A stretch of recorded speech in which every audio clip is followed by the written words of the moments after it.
Hi guys, welcome to the web sources. So guys, आज इस video में हम पढ़ेंगे catch all routes. Guys, previous video में हम लोगों ने देखा था कि नेस्टेड डायनेमिक राउटिंग क्या होती है। अब गाइस, इसी से मिलता हुआ हम पढ़ेंगे catch all routes. Nested dynamic routing में क्या होता था कि मान लीजिए यहाँ पे एक हमने राउट बनाया प्रोडक्ट करके, ठीक है। प्रोडक्ट करके हमने बना लिया और उसके बाद यहाँ पे स्लैश करके एक और हमें राउट ऐड करना है, तो मान लीजिए आइटम करके आइटम 1 करके ऐड कर दिया, राइट।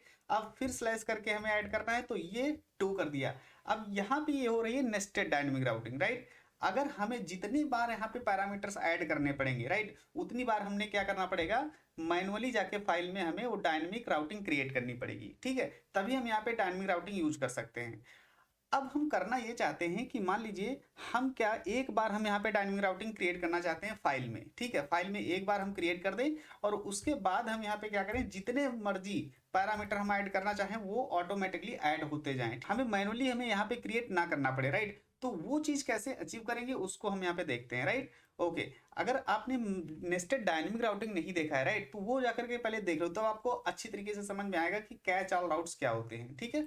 सो अब यहाँ पे चलते हैं और देखते हैं कैच ऑल राउट्स कैसे हम क्रिएट करेंगे। तो यहाँ पे ऐप में जाकर के हम क्या करते हैं, एक राउट क्रिएट करते हैं प्रोडक्ट करके, ठीक है। प्रोडक्ट करके हमने बनाया और इसमें हम क्या करेंगे, कैच ऑल राउट्स में हम यहाँ पे एक फोल्डर बनाएंगे और इसमें हम स्क्वायर ब्रैकेट लगाएंगे और इसमें 3 डॉट्स लगाएंगे, 3 डॉट्स, ठीक है। और उसके बाद यहाँ पे स्लग रख देते हैं, आईडी रख दो, कुछ भी रख दो, ठीक है। ये हमने क्रिएट कर दिया और इसके बाद यहाँ पे हम क्रिएट करेंगे page dot T S x, ठीक है।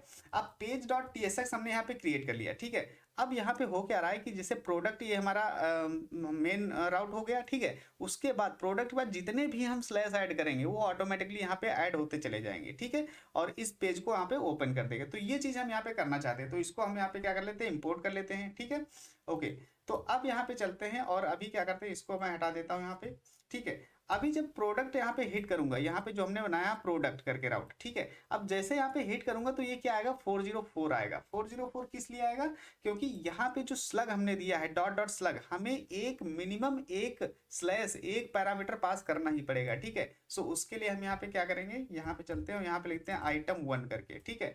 अब जब आइटम 1 लिखा हमने तब क्या होगा, यहाँ पे ये वाला जो पेज वाला पेज है हमारा, ये हमारा यहाँ देखो ओपन हो गया, ठीक है। तो इसे कहते हैं हम यहाँ पे कैच ऑल राउट। अब ये कैच ऑल राउट नहीं है, ये आपको लग रहा होगा कि तो नेस्टेड डायनेमिक राउटिंग है, नहीं। नेस्टेड डायनेमिक राउटिंग में क्या होता था ना कि हम जितनी बार यहाँ पे सिर्फ एक बार हम अगर स्लग बनाया है तो एक ही पैरामीटर पास कर सकते थे।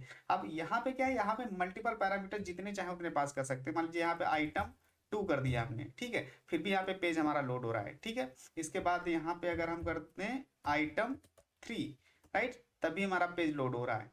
जितने मर्जी चाहे उतने हम यहाँ पे ऐड कर सकते हैं, आइटम 4, ठीक है। और ये हमारे सारे पैरामीटर्स काम कर रहे हैं, तो इसे कहते हैं कैच ऑल राउटिंग। अब ये रिक्वायर्ड है, ठीक है। यहाँ पे अगर मैं इन पैरामीटर्स को हटा दूं, मिनिमम एक हमें चाहिए, तो यहाँ पे 404 आ जाएगा, ठीक है। तो ये रिक्वायर्ड कैच ऑल राउट्स हैं, राइट, इस तरीके से। अब यहाँ पे अगर इन पैरामीटर्स को हमें गेट करना है तो हम क्या करेंगे, तो हम यहाँ पे चलते हैं, टाइप क्रिएट करते हैं, टाइप, और यहाँ पे कर देते हैं प्रॉप्स, ठीक है।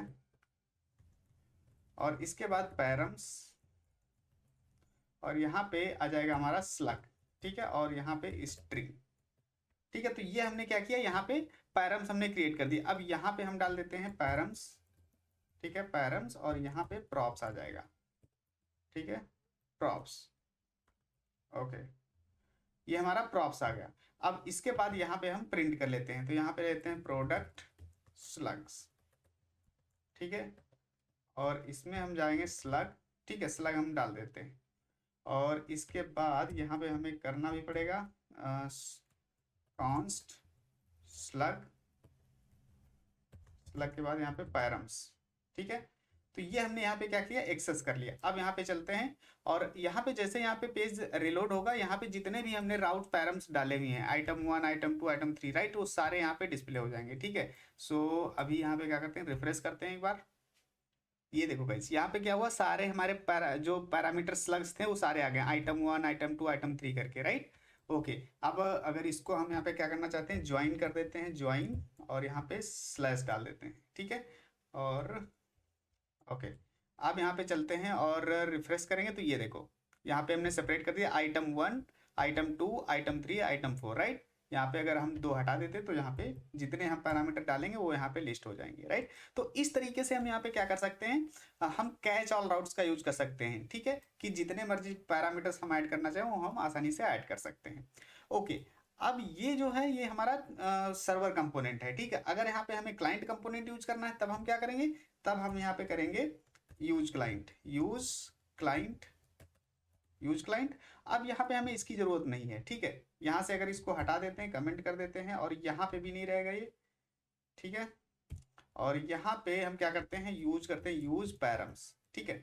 यूज पैरम्स यूज करेंगे और यहाँ पे इंपोर्ट कर लेंगे नेक्स्ट नेविगेशन से, और यहाँ पे हम इसको इस तरीके से नहीं लिखेंगे, ठीक है। और अब यहाँ पे चलते हैं तो यहाँ पे देखो ये हमारे पास आइटम 1 आइटम 2 आ गए, ठीक है। अगर मैं इसको क्या करूँ, यहाँ पे कंसोल करा के दिखाऊँ, ठीक है, कंसोल डॉट लॉग और स्लग कर देता हूँ, ठीक है।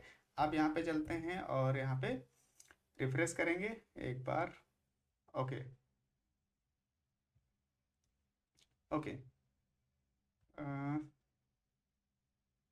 ठीक है। तो अभी इसको तो ये देखो यहाँ पे पैरम्स आ गए, आइटम 1 आइटम 2, राइट। ये एक एरे में यहाँ पे आ रही वैल्यू, ठीक है। सो इस तरीके से हम यहाँ पे क्लाइंट कंपोनेंट में यूज कर सकते हैं, और अगर हमें सर्वर कंपोनेंट में यूज करना है तो हम यहाँ पे टाइप का यूज कर सकते हैं और यहाँ पे पैरम्स का, ठीक है।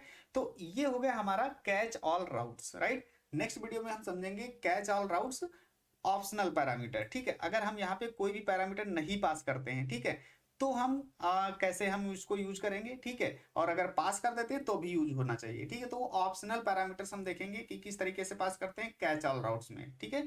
So thank you so much for watching the video, see you in the next video guys, take care.